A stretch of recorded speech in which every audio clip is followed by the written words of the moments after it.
Ruangnya masih panjang, Bang. Tahapan yang diberikan oleh negara ini itu baru nanti tanggal 14 menetapkan parpol. Tanggal 14 Desember. Belum lagi menetapkan caleg, belum menetapkan daerah pemilihan, belum apa. Udah main begini. Terus kita komentari. Safarinya Anies kemarin dulu deh Bang, boleh Bang? Apanya? Safarinya Anies di beberapa daerah, kemudian kan tadi kalau katanya Bang Willy kan ada yang mengganggu, izin dicabut dan semacamnya. Ini pernah terjadi dong. Tidak sih? Kalau saya melihat itu risiko. Mereka bermain lebih dulu dari yang lain-lain gitu loh. Dan mohon maaf, ini pun belum pasti.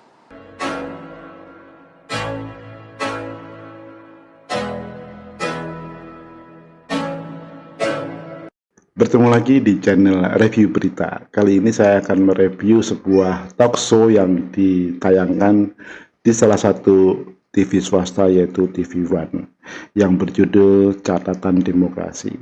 Jadi tema Catatan Demokrasi kali ini mengambil tema tentang aktivitas dari calon capres dari Nasdem yaitu Anies Baswedan yang kabarnya banyak dijegal pada saat safari politik di beberapa daerah.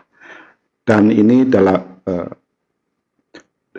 sebagai bintang tamu dalam acara ini salah satunya adalah Sekjen Nasdem, yang kedua adalah politisi senior dari PDIP yaitu Pandana Baban.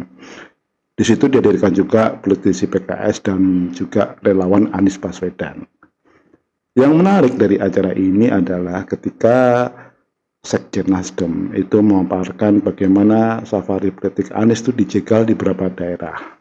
Dan dari pernyataan-pernyataannya seakan-akan dia ingin memframing bahwa Anies itu sedang dijahati atau sedang dijegal gitu. Artinya gangguan itu betul ada? Ya gangguan ada. Tempat izin dicabut, habis itu dilempari, tempat acara dilempari, kantor DPW Partai Nasdem dilempari. Ya kalau kita pikir sekarang ya di era demokrasi, di era keterbukaan, mungkin framing seperti itu tidak akan berlaku lagi. Kecuali misalkan dulu pada era Orde Baru di mana pemerintah itu secara ketat melakukan pengawasan dan melakukan pemberangusan secara sepihak bahkan tanpa pengadilan. Nah sekarang di era reformasi ini semua sudah terbuka. Masyarakat juga bisa menilai mana yang layak dan mana yang enggak sebagai seorang pemimpin.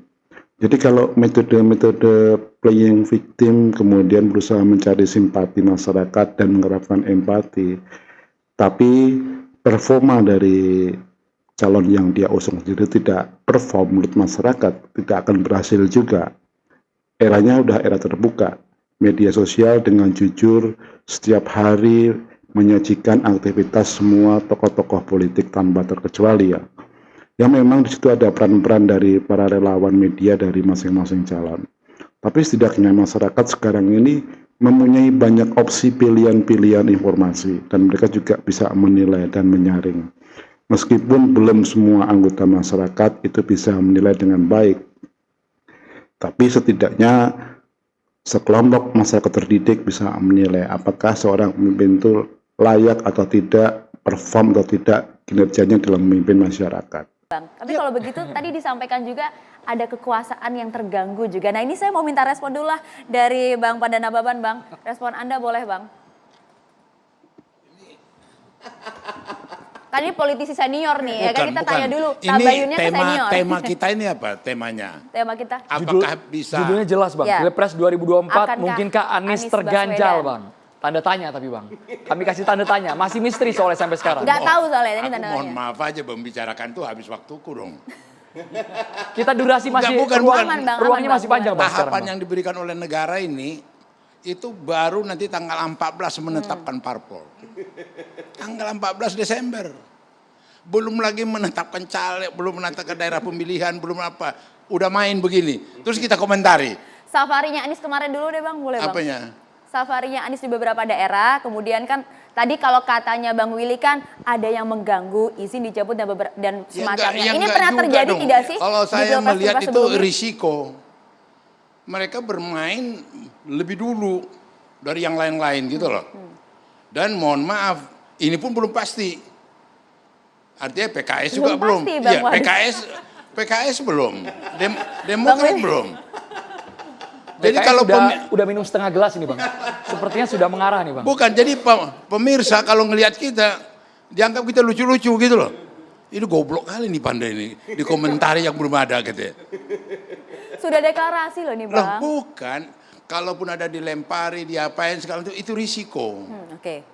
Risiko yang diambil dari permainan di luar permainan. Kalau permainan tahapan itu udah diatur. Kapan ditetapkan, kapan ada pemilihan, kapan ini, kapan mulai kampanye, udah.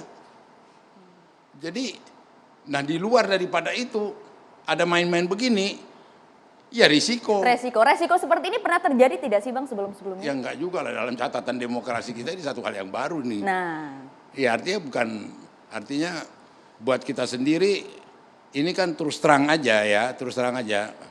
Partai-partai itu tidak bisa jalan sendiri. Kecuali PDI. Apanya? Kecuali PDI. Ya enggak juga. Ya, karena PDI udah cukup tinggi. Enggak juga, Hah? tetap kita menahan diri. Oh iya.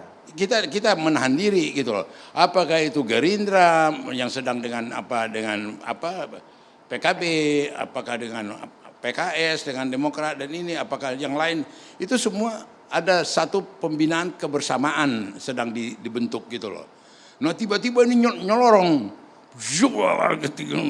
lari sana, lari sini, lari ini. nggak ada yang salah kan tapi sebenarnya Bang? Nggak ada yang salah, nggak ada yang perlu dibahas. Gitu loh. Hanya saja perlakuan penolakan ketika safari politik bang.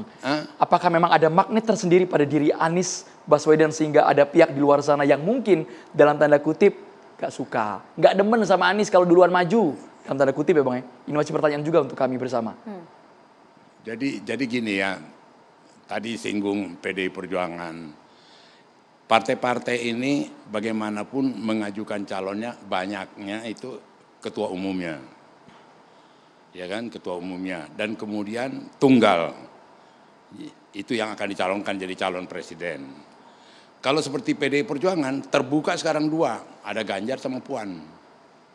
Ketua umumnya Mega tidak. Jadi ada masing-masing punya keunikan-keunikan gitu loh. Dari apa ini? Dari konfigurasi ini. Ya kan? Jadi maksud aku dalam hal ini kembali lagi membesarkan hatinya Nasdem, ya itu risiko yang harus dipikul. Iya risiko yang dipikul dong. Ya. Dilempari ini. Tangan mencincang bahu memikul. Iya itu. Dan biasanya sesuatu yang berdialektika seperti itu hasilnya akan manis seperti Mas Anies Iya. itu. Wah. Percaya diri nih. Diksinya udah Bang Panda. masuk. Bentar lagi pantun ini keluarin. Jadi kembali lagi ke tadi bahwa dalam konfigurasi yang sekarang berkembang ini pintar-pintar kita melihat bahwa kebersamaan, kemudian harmonis, kemudian tidak saling menyerang, tidak saling merendahkan, tidak saling mengejek dan sebagainya. Maka di internal kami sendiri Megawati itu mengatakan jangan ada manuver, jangan ada melakukan kaki 2, kaki 3, jangan. Itu sebenarnya pendidikan politik. Jadi pendidikan politik gitu loh, supaya betul-betul dalam tahapan-tahapan yang ini. Dulu ada mencoba bikin dewan kolonel, itu langsung ditindak, langsung diperingati keras, tertulis gitu loh. Jadi yang begitu itu dalam proses, dalam catatan demokrasi kita, dalam proses itu masing-masing partai ini membuat caranya masing-masing, dengan gayanya masing-masing, dengan haknya masing-masing untuk tujuan nanti ke depan. Saya melihatnya di situ. Tapi kan ada relawan, ada simpatisan di luar mesin politik partai politik bang. Di luar struktural yang juga bergerak di luar sana. Ya disitulah seninya. Ada relawan, ini kan urusan cari makan juga. Pemaparan Sekjen Nasdem itu direspon oleh politisi senior PDIP yaitu Panda Nababan. Panda mengatakan bahwa itulah resiko sebuah politik.